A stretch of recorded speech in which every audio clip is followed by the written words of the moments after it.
아멘. 할렐루야. 우리 옆 사람한테 이런 고백을 드립시다. 당신은 하나님의 멋진 작품입니다. 시작. 예. 제가 금방 제스처를 보여드렸는데도 말로만 떼우시는 분들이 다시 한번 이렇게 멋진 작품입니다. 시작. 당신은 하나님의 멋진 작품입니다. 아멘. 이렇게 막 장난치지 마세요. 이렇게 장난치면 안 돼요. 정말 그 사람을 사랑과 또 존경하는 마음으로. 아멘. 한 번 더 합시다. 당신은 하나님의 멋진 작품입니다. 시작. 아멘. 마음속으로는 글쎄 이러면 안 돼요. 정말 여러분, 우리가 축복의 말을 할 때는요, 아무리 빈말을 해도 마음을 좀 담아서 했으면 좋겠어요. 그러면 상대방의 그 말을 듣고 어머 오늘 왜 저래? 그래도 속은 좋아해요. 우리가 항상 가는 곳마다 축복의 말을 하는 멋진 하나님의 아들, 딸 되기를 주님의 이름으로 축원해 드립니다. 오늘 저와 여러분들이 함께 읽은 이 룻기라는 이 성경은 참 재미있는 성경 중에 한 부분입니다. 지금 매 주마다 이제 한 권씩 가고 있는데, 성경에서 유일하게 여자 이름으로 성경이 기록되어 있는 곳이 두 군데가 있습니다. 그것이 하나가 룻기, 하나는 에스더라는 서입니다. 이 두 가지 외에는 전부 이름이 다 남자들 이름으로 되어져 있어요.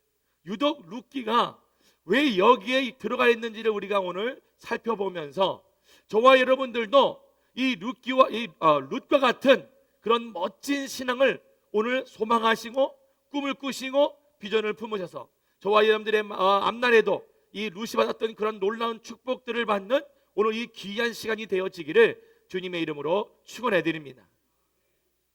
이 룻이라는 사람은 모압 여인입니다. 모압 여인이라 하면 어떤 여인입니까? 우상을 섬기는 그런 족속입니다. 거기에 있던 이 룻과 오르바라는 여인이 있습니다. 이 여인이 이 나오미라는 집에, 나오미는 이제 유대인 여자인데요, 나오미 집안에 시집오게 되어졌습니다. 왜냐하면 이 나오미가 살았던 동네가 이 모압 지방이었기 때문에 그렇습니다.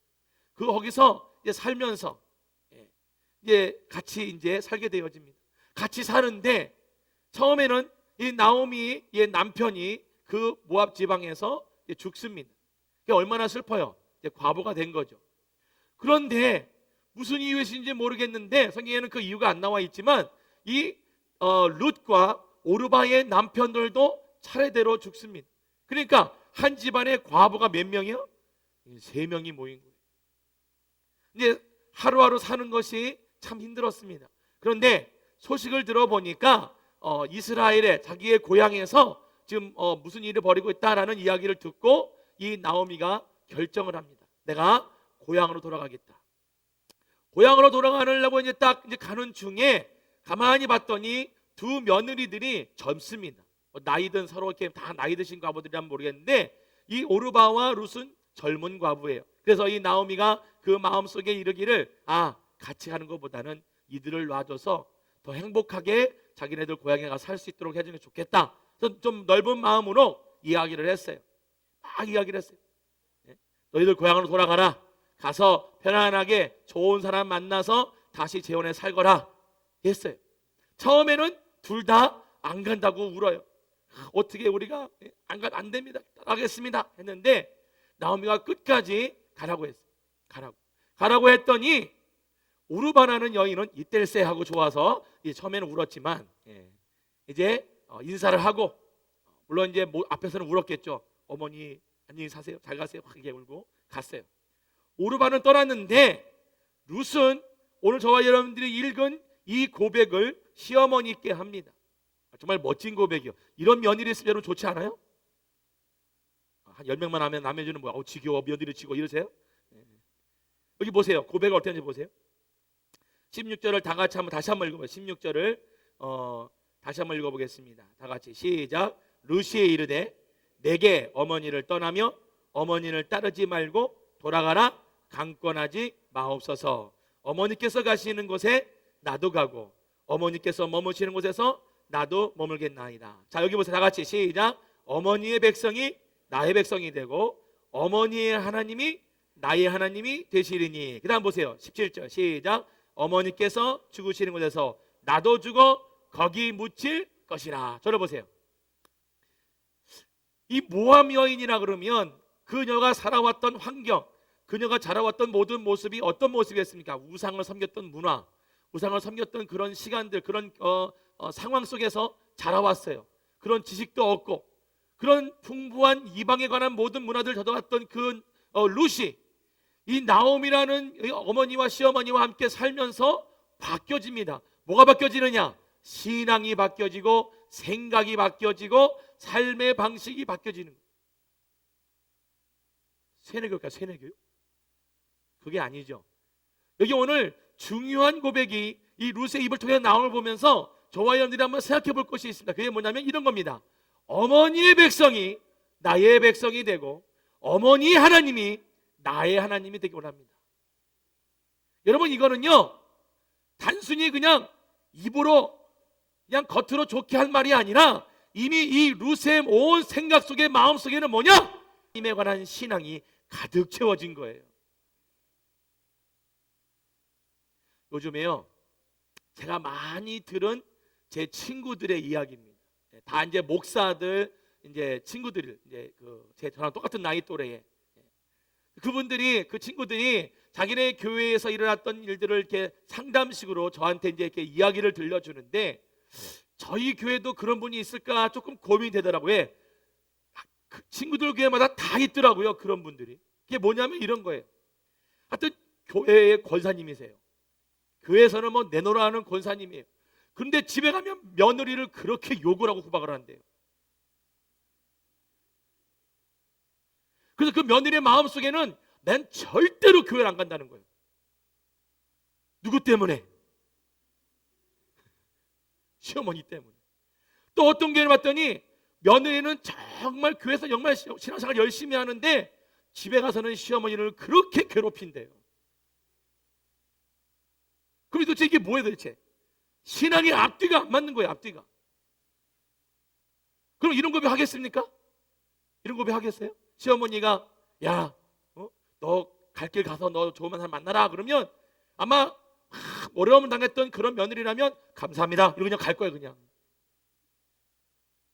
그래서 이 룻은 지금 시어머니에게 대한 효성을 바라보지 마세요. 그 효성보다는 더 중요한 말이 있어요. 어머니의 하나님이 나의 하나님이 되기 원합니다. 자기가 섬겨왔던 우상들을 다 버릴 수 있을 때까지 그런 신앙을 갖게 되어진다면 그것은 다른 신앙이 아니에요. 나오미 시어머니의 신앙이 얼마만큼 이 두 며느리에게 교육이 됐는지를 살펴볼 수가 있어요. 이 룻기서에서 우리가 바라볼 수 있는 것은 여기 제목을 제가 이렇게 통했습니다. 다 같이 읽어 제목을 큰 소리로 따라서 하십니다. 사랑하는 자에게 주어진 축복. 지금 이 시어머니와 며느리의 이 대화 가운데에는 단순히 그냥 시어머니와 며느리의 사랑만 있는 것이 아니었습니다. 그 속에는 하나님의 사랑이 들어 있었습니다. 또 여기에 보게 되어지면 이 룻기서에 정말 재미있는 사람이 한 사람이 나오는데 그 사람이 누구냐면 바로 보아스라는 사람입니다. 이 보아스는 누구입니까? 다윗의 할아버지입니다. 다윗의 할아버지예요. 이 보아스와 룻이 만나는 장면들을 보게 되어지면 정말 재밌는 장면이에요. 우리 한국 문화로서 도저히 이해할 수 없는 문화가 여기 기록이 되어 있어요. 이 당시의 문화가 그렇습니다. 그 당시의 유대인들의 문화들을 잘 활용을 한 이 나오미의 지혜를 통해서 결국 룻은 이 보아스와 결혼하게 되어지고 급기야는 다윗 왕가의 할머니가 되어지는. 여러분, 이 유대인의 왕족이면요 다 유대인 사람이어야 돼요. 그런데 이 왕족의 계열에 이방 여인이 들어가게 되어집니다. 여러분, 이 룻기서는 단순히 한 집안의 이야기가 아닙니다. 이 이야기를 통해서 저와 여러분들에게 주시는 귀한 영적 교훈이 있습니다. 그게 뭐냐면 이방이었던 저와 여러분들도 예수 그리스도를 믿게 되어지면 하나님의 백성, 하나님의 아들, 딸이 되어진다는 거예요. 이 가족의 사랑 이야기를 통해서 저와 여러분들도 한번 점검해 볼 필요가 있습니다. 나는 과연 정말 하나님의 사랑을 나누며 살고 있는가?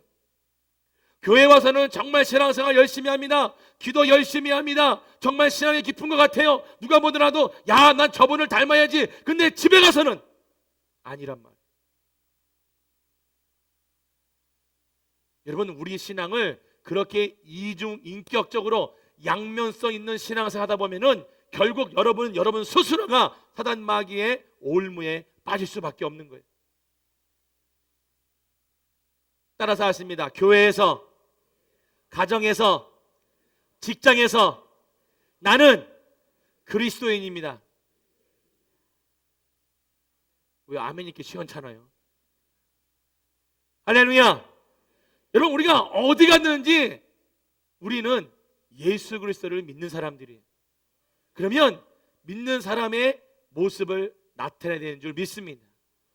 이제 고민에 빠지는 거예요. 그러면 어떻게 하면 하나님부터 이 받은 이 사랑을 내가 나누어줘야 되는가? 중요한 것은 여러분들 자신 스스로를 먼저 하나님 말씀에 점검하셔야 됩니다. 점검해야 돼요. 내가 뭐가 잘못된 건지, 뭐가 못한 건지 항상 그걸 들여다볼 줄 아는 눈을 가지셔야 됩니다. 그래야지만 변화를 일으킬 수 있어요. 제가 금요일 날 이번 주 금요일 날 철야 예배를 드릴 때 제가 이런 설교를 했습니다. 영적 부흥은 다른 데서 일어나는 것이 아니라 나 자신 먼저부터 주 앞에 엎드리고 주 앞에 기도하고 하나님 말씀을 순종할 때 나 자신부터 부흥이 시작된다라고 말씀을 드렸어요. 여러분, 그렇습니다. 신앙생활의 부흥은, 여러분 교회의 부흥을 하나님 교회의 부흥을 줬어 그거 중요해요. 나쁜 게 아닙니다. 해야 됩니다. 그러나 그 교회의 부흥의 구성 멤버가 누굽니까? 여러분들이에요. 구성 멤버가 여러분들이에요. 저와 여러분이 한 사람 한 사람이 먼저 하나님 앞에 엎드리고 하나님 앞에 기도하고 하나님 말씀을 붙들고 나가야 부흥이 시작이 되어지는 거예요. 그러려면 어떻게 해야 되겠어요? 먼저 여러분들이 하나님의 사랑을 깨달아야 됩니다. 아멘. 처음에는 나오미 시어머니의 신앙으로 그들이 견뎌왔었지만 그 신앙이 잘 전달되어진 룻은 어떻습니까? 이제 이런 고백을 합니다. 어머니 하나님이 나의 하나님이 되기 원합니다. 이게 무슨 말입니까? 이제 나도 홀로 신앙생활에 앞장서기 원합니다. 하나님 앞에 나아가는 삶을 살기 원합니다. 할렐루야. 이게 뭔지 아세요? 이게 교육이에요. 여러분, 여러분 교육은 학교에서만 하는 교육이 아닙니다. 가정에서만 하는 그것이 다가 아닙니다.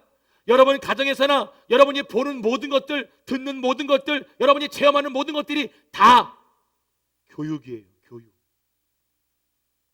그렇지 않아요? 여러분들 TV 보면 어때요? 여러분 아침마당인지 하는 그런 프로에서 어떤 의사가 나와서 뭔 얘기하면 다들 그 다음날부터 다 난리나. 그거만 하면 난리나요. 왜? 그 방송이 뭐예요? 교육이에요. 완전 교육. 예? 7시가 8시 하는 내 고향. 예? 고향 거기 보면 음식 이야기 나오면 그 다음날 그 동네에 거건요 차들이 몰려간대요. 그 음식 그거 먹으러 간다고. 왜 그랬어요? 교육이에요. 교육. 여러분 모든 여러분들이 접하는 정보들은 다 교육이에요. 교육. 홈쇼핑 보세요. 3분 남겨놓고 막 돌리면 난리 납니다. 전화하고 난리 나요. 다 교육이에요. 여러분들이 접하는 모든 것들이 다 교육이라는 것을 왜 모르십니까? 여러분이 보는 드라마, 여러분이 보는 오락 프로 다 교육인 거 알고 계십니까? 그 다음날 보면요 전부 옷차림들이 연예인 따라가고 있어요. 다 교육이에요. 교육. 근데 우리는 그런 교육들을 영적으로 우리가 침체되어지는 것으로 되고 있다는 것을 인정하지 않는다는 거예요. 여러분이 무슨 교육을 받느냐에 따라서 여러분이 정말 신앙인으로 성장할 수 있고, 여러분이 무슨 교육을 받느냐에 따라서 신앙인이 아닌 삶으로 떨어질 수가 있다는 거예요. 여러분 매일매일 삶을 접하는 여러분들이 하나님의 말씀을 더 가까이 하기를 축원해 드립니다. 하나님의 사랑을 체험하기를 주님의 이름으로 축원해 드립니다.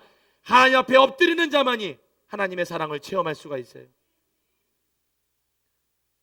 룻은 그 신앙을 바탕으로 나오미 어머니의 말씀 하나하나를 한 번도 어기지 아니하고 그 말씀을 다 지켰어요. 여러분 이 나오미와 룻의 삶은 평탄한 삶이 아니었습니다. 그들의 삶은 괴로운 나날이었습니다. 남편들이 다 죽었습니다. 남편들이 죽으면서 생활고가 어려워졌습니다. 하루하루 살아나가는 것이 정말 어려운 삶이었어요. 그러나 그들이 끝까지 하나님 말씀을 지키고 신앙의 종전을 지켜나갔을 때 결국 다윗 왕족에 들어가는 하나님 놀라운 축복을 입는 자가 되었습니다. 그뿐입니까? 우리가 접하는 성경책에 기록이 되어졌습니다. 우리는 항상 지금 당장 하나님의 축복을 받기 원하고 지금 당장 하나님 만나기 원하는데 하나님이 지금 당장 역사하지 않으면 하나님이 없는 것처럼 여기고 하나님을 불신하고 하나님을 의시하는 행위를 합니다. 그게 왜 그런지 아세요? 여러분은 아직 영적인 삶이 무엇인지를 경험하지 못해서 그래요. 육적인 삶에 너무나 많이 경험하다 보니까 마치 하나님의 능력과 하나님의 축복이 없어도 모든 육적인 삶을 통해서만이 내가 와야지만 내가 믿는 그런 잘못된 신앙관을 갖는 사람들이 얼마나 많은지 몰라요. 여러분, 중요한 것은 여러분 각자 한 사람 한 사람의 마음이 지금 평안이 있냐는 거예요. 지금 하나님을 만나는 삶을 살고 있냐는 겁니다. 지금 여러분의 마음 가운데 참된 기쁨이 있냐는 거예요. 그것이 없다면 오늘 이 시간이 여러분들에게 축복받는 시간인 줄 믿습니다. 왜? 하나님을 만나요. 하나님을 만나야 여러분 삶에 평안이 있는 거예요. 하나님을 만나야 여러분의 참된 사랑을 깨닫는 겁니다. 하나님을 만나야 여러분의 삶 속에 무엇이 축복이고 무엇이 저주인지를 바로 볼 수 있는 눈을 가지는 줄 믿습니다. 제가 미국에서 어느 날 기도를 했어요. 제가 아는 어떤 목사님이, 여러분 그거 아시겠지만 한국 로또 복권도 꽤 많이 올랐잖아요. 예전에는 이렇게까지 안 올라왔어요. 뭐 수백억씩 안 됐어요. 근데 제가 미국 로또를 봤는데 거기도 이제 수백억이잖아요. 근데 제가 아는 어떤 목사님이 그 로또를 샀는데 1,500%를 탔대요. 1,500%를. 그 말을 듣는 순간 제가 갑자기 이게 기분이 이상해지는 거예요. 목사가 로또? 근데 그게 난 하지 말아야지 이걸 가는 게 아니라 나도 한번 해봐. 그래서 제가 기도하고 했어요. 그런데 처음 2번은 안 됐어요. 3번째는 됐어요. 막 좋았어요. 로또가 돼가지고 봤더니 제가 산 게 1달러인데 1달러가 됐어요. 그래서 제가 그걸로 끝냈어요. 왜냐하면 그것도 하는 사람이나 하는 거지 안 되는 사람 죽어라 하면 안 돼요. 그리고 저 같은 사람이 로또 되면요 엉뚱한 됐어요. 엉뚱한 데. 여러분, 우리가 너무나 이렇게 한 번에 뭔가를 하려고 하는 사람들, 그런 사람들의 삶을 보면요, 여러분들 아시는지 모르겠지만 미국 로또를 탄 사람들 중에 거의 85% 이상이 인생이 망가졌습니다. 완전히. 나머지 15%는 뭐 한 줄 아세요? 놀라웠게도 다 도네이션 했어요. 그냥 들어온 돈 거의다가 자기 인생 말년에 살 만큼만 남겨놓고 나머지는 다 구제 다 썼어요. 그래서 그들의 인생이 지금도 잘 되고 있는 사람들이 있어요. 그런데 무려 85%는 사람들이 다 인생이 다 망가졌어요. 가정 다 파괴되게 지고. 왜 그러겠어요? 일확천금이, 우리들이 꿈꾸는 일확천금이 그것이 복이 아니라 저주가 된 거예요. 저주가. 그러니까 여러분, 저와 여러분들이 접하는 모든 것들이 다 축복이라고 여기시면 안 돼요. 이왕에 여러분이 축복받기 원하신다면 하나님의 말씀으로 축복을 누리시기를 축원해 드립니다. 우리는 그런 거 외에는 다른 축복을 누릴 수가 없어요. 여러분, 다른 축복들을 우리가 구합니다. 성공하기를 구하고 또 돈 많이 벌기를 구하고 좋은 집 얻기를 구합니다. 그러나 그것이 구한 것이 이루어지면 감사하지만 안 이루어진 것도 감사하셔야 돼요. 왜? 아직 때가 아닐 수도 있고 아니면 그것이 이루어지면 내가 망가질 수도 있기 때문에. 여러분들은 몰라요. 여러분은 지금 에이 목사님 저는 안 망가져요. 너무 장담하지 마세요. 여러분, 마귀의 계획, 마귀의 술수는요 여러분들의 상상을 뛰어넘는 것이 얼마나 많은 줄 아세요? 여러분들의 계획대로 마귀가 역사하는 것이 아니에요. 여러분들의 삶에 계획해진 대로 마귀가 와서 유혹하는 것이 아니란 말이에요.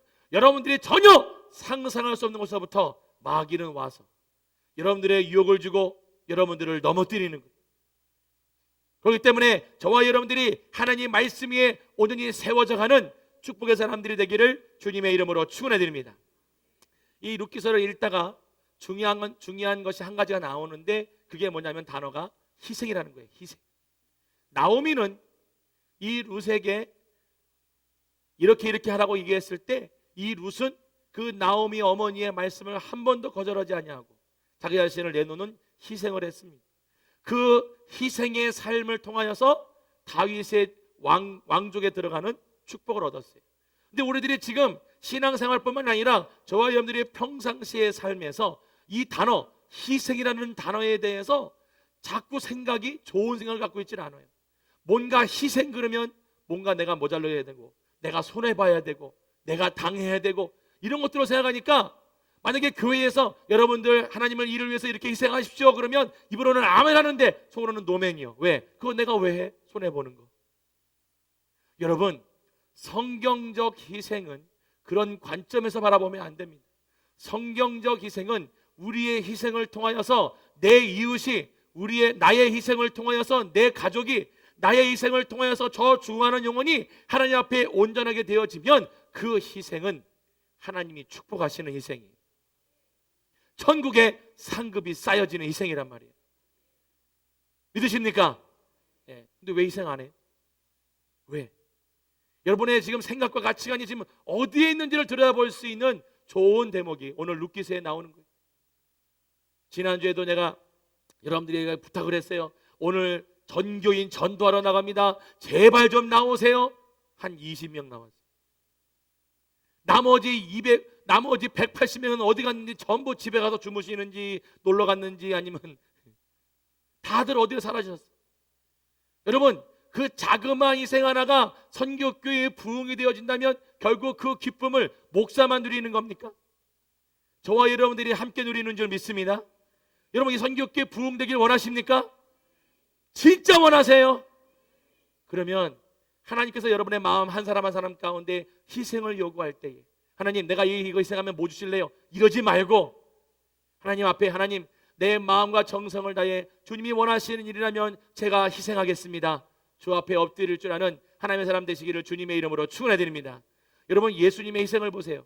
예수님은 하나님임에도 불구하고 자기 자리를 버리시고 이 땅에 낮은 자로 오셨습니다. 왜? 저와 여러분들을 위해서. 믿으십니까?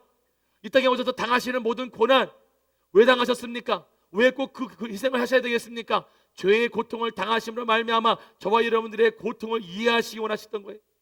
예수님이 십자가에서 죽으신 그 고통이 뭡니까? 왜 그 십자가 희생이 우리에게 필요합니까? 십자가의 희생을 통해서만이 저와 여러분들이 구원을 얻기 때문에 예수 그리스도가 십자가에 달려 돌아가셨습니다. 예수님은 그 모든 것들을 다 하나하나가 자기 어떤 영광을 구하기 위해서 한 것이 아니었어요. 저와 여러분들을 위해서 희생하셨던 것입니다. 그 희생을 안다면, 그 희생이 저와 여러분의 희생인 줄 안다면, 저와 여러분들이 해야 될, 교회에서 해야 될 일들을 다 간과하지 말고 두 번째, 세 번째로 넘기지 말고 주 앞에 바로 엎드려서 조직 사역들을 자감대에 나가시기를 주님의 이름으로 축원해 드립니다. 축원해 드립니다. 정말이에요, 여러분. 하나님 앞에서 여러분들이 축복받기 원하는 것이 목사의 소원입니다. 저 조목사의 소원이에요. 여러분들이 하나님이 주시는 이 삶 가운데 신앙생활 안에서 축복받기를 원합니다.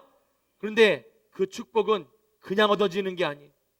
이제 믿었으면 믿음의 삶 가운데 열매를 맺어야 돼요. 교회에서만 신앙인으로 살지 말고 가정에서도 신앙인으로 사시기를 축원해 드립니다. 교회에서만 신앙인이 아니라 여러분 다니는 일터와 직장에서도 하나님이 기뻐하시는 그리스도의 삶을 사시기를 주님의 이름으로 축원해 드립니다. 그래야지만 복음이 전파되어지고, 그래야지만 저와 여러분의 삶 가운데 하나님의 능력을 체험할 수 있는 것입니다. 이 룻을 통해서 우리가 그것을 경험하게 되어지는 거예요. 삶 속에서의 진정한 신앙의 모습. 할렐루야. 여기 청년부들이 좀 많이 있는데 청년분들 왜 청년부 모임을 안 가는지 모르겠어요. 가셔야 돼. 그건 하나님의 명령이에요. 하나님의 명령을 어기는 것은 죄입니다. 죄. 모임을 가세요. 모이셔서 하나님을 찬양하고 말씀을 듣고 예배함을 통해서 여러분 자신이 변할 수 있는 기회들을 놓치지 마시기를 축원해 드립니다. 여기 계신 분들 다 마찬가지예요. 주일 예배 한 번 온다고 해서 여러분 변화된다고 생각하지 마세요. 이 예배 가운데 여러분이 변화를 체험한다면 저녁 예배도 나와고 수요 예배도 나오고 철 예배도 나와서 더욱더 뭡니까? 내가 하나님 앞에 변할 수 있는 시간들을 많이 만드셔야 된다는 것이에요. 우리 대부분은요, 육신의 피로에 그냥 집니다. 내가 육신이 피곤하면 그냥 져요. 에휴, 피곤한데 다음에 가지. 그 다음에는 안 피곤할 것 같습니까? 마귀가 또 피곤함을 더 줍니다. 피곤하지? 쉬어라. 내가 주물러 줄게. 꼭 교회 가려고 하면 TV에서 재밌는 거예요. 제가 TV 프로그램 표를 봤어요. 한번 봤더니 정말 놀라웠게도 9시 11시, 저녁 7시 프로그램 재밌는 거 정말 많이 합니다. 정말 많이 합니다. 그래서 제가 생각을 해봤어요. 이건 제 생각이에요. 제가 생각을 해봤어요. 왜 저녁 7시 예배들을 하지 말라고 그럴까 봤더니 혹시 그 프로 보고 싶어서 안 하는 건지. 정말이에요, 여러분. 여러분, 여기 일산 지역에 지금 교회들이 상황이 어떻게 돌아가는지 알고 계세요? 지난번에 여러분들이 저한테 여러분들이 그런 얘기 저한테 했어요. 목사님, 여기 많은 교회들이 이제 저녁 예배 안 드리는데 오후 예배만 드리는데 저희 교회도 오후 예배만 드립시다. 오후 예배 드리고 저녁에는 가족끼리 보낼 수 있는 시간을 좀 주십시오. 그런데요, 지금 여기 일산 지역에 또 이런 교회가 생기기 시작하겠어요. 이제는요, 오후 예배도 하지 맙시다라는 얘기가 나왔어요. 그래서 오후 예배 안 드리는 교회가 많아요. 지금 주일날 딱 예배 한 번 드리는 교회가 생기기 시작했어요. 제가 지금 한두 교회 보고 얘기하는 게 아니에요. 수백 교회가 지금 저녁 예배, 오후 예배 없어졌어요. 여러분, 이게 뭘 맞드는지 아십니까? 지금 우리가 똑같이 유럽과 미국에 있는 교회들을 닮아가고 있다는 걸 알고 계세요? 예배가 없어지면 없어질수록 교회의 청년들은 모이지 않습니다. 예배가 없어지면 없어질수록 이제 교회가 문을 닫는 거예요. 여러분, 그런 교회를 원하십니까? 제가 바라옵기는 저와 여러분들 우리 선교교회는 제가 죽기 전까지는 예배 시간 안 바꿀 거예요. 늘리면 늘렸지 난 줄이지 않아요. 아멘. 한두 명만 했네. 제가 있던 교회에서 배운 게 그거예요. 제가 미국에 있었던 그 갈보리 채플이라는 교회는요, 주일만 예배 드리지 않아요. 주일 예배 4부 예배 드리고요, 저녁에 7시 예배 드리고 월, 화, 수, 목, 금, 토 저녁 7시에 예배를 드려요. 저녁마다 예배가 365일, 심지어는요 공휴일도 예배 드려요. 우리 공휴일은 다 놀아야 되잖아요, 그죠? 지난번에 보니까 구정연휴라고 쉬자고 하도 얘기를 많이 해서 제가 그래서 금요철에 없애버려서 금요철에 안 합니다. 이번 주 전부 다 할렐루야 하겠다. 할렐루야 좋아가지고. 그냥. 여러분, 예배 드리는 것을 기뻐하기를 축원해 드립니다. 예배를 드려야 여러분 삽니다. 여러분이 영혼이 살고 여러분이 가정이 살고 여러분이 일하는 쪽에 사는 거예요. 할렐루야. 옆 사람한테 인사합시다. 예배 드리는데 힘을 씁시다. 할렐루야. 그것은 다른 것이 아니에요. 희생이에요. 나의 그 1시간, 2시간 투자하는 희생으로 말미암아 내 영혼이 산다면 여러분이 천만금을 줘도 살 수 없는 귀한 시간을 여러분 가지신 거예요. 아마 여기 그런 사람이 있을지도 몰라요. 너 예배 드리러 갈래? 아니면 내가 너 1억 줄게 가지 마. 그러면 너는 갈등할 거예요. 저 1억을 받고 다음 주에 예배 갈까? 오늘 가지 말고. 여러분, 돈이 중요한 게 아니에요. 물질의 생활이 중요한 게 아니에요. 중요한 거는 여러분들이 하나님을 만나는 삶을 살고 있느냐가 더 중요한 겁니다. 한 번 주님 만났다고 해결되는 거 생각하지 마세요. 여러분, 우리는요 주님을 날마다 만나야 됩니다. 아멘. 제가 그 이유를 얘기해 드릴게요. 왜 우리가 주님 날마다 만나야 되느냐. 오늘 제가 설교 말씀 전했잖아요. 여기서 거의 70%는 수요일까지 가면은 제 설교 다 잊어버립니다. 금요일까지 가면요 이번 지난 설교를 뭐 했지? 주보를 봐야 합니다. 그리고 이렇게 주일날 돼야 그러면 다 잊어버리고 새로운 말씀을 듣는 거예요. 그러니까 목사가 편해요. 늘 똑같은 말을 해도. 근데 여러분, 그러면 안 돼요. 목사를 편하게 만들어 놓으시면 안 돼요. 목사는 말씀 준비하고 새로운 말씀 전할 수 있도록 여러분께서 자꾸 목사님 예배 드립시다. 목사님 예배 드립시다. 아멘. 왜 이게 시원찮아요, 아멘들이. 할렐루야. 목사님 어디 놀러 갑시다. 목사님 이러면 안 된단 말이요. 목사님 예배 드립시다. 목사님 예배 드려주세요. 목사님 저희 집에 와서 예배 좀 드려주세요. 할렐루야. 하나님 앞에 예배 드리는 걸 기뻐하시기를 축원해 드립니다. 여러분의 영혼의 만족 어디서 누리겠어요? 여러분 영혼의 만족 어디서 찾을 수 있겠습니까? 절대로 이 세상 여러분에게 만족을 주지 않습니다. 만족 같은 어떤 약을 줄지는 몰라도 그 약은 한순간에 여러분들이 좋게 할 뿐이에요. 여러분의 영혼의 진정한 만족은 하나님을 만나는 데서 시작된다는 것을 잊지 마시고 항상 주 앞에 나와 예배드리며 여러분이 드리는 그 희생이 아깝게 생각하지 말고 하나님 앞에 온전한 희생을 통해 영광 드리시기를 주님의 이름으로 축원해 드립니다. 그러면 하나님은 반드시 여러분의 삶 가운데 축복해 주십니다. 그 하나님을 만나는 또 이 한 주간이 되어지시고 그 하나님께 엎드리는 저와 여러분이 되기를 주님의 이름으로 축원해 드립니다. 축원해 드립니다. 두 손을 가슴에 얹고 자 나같이 통성으로 기도하기 원합니다.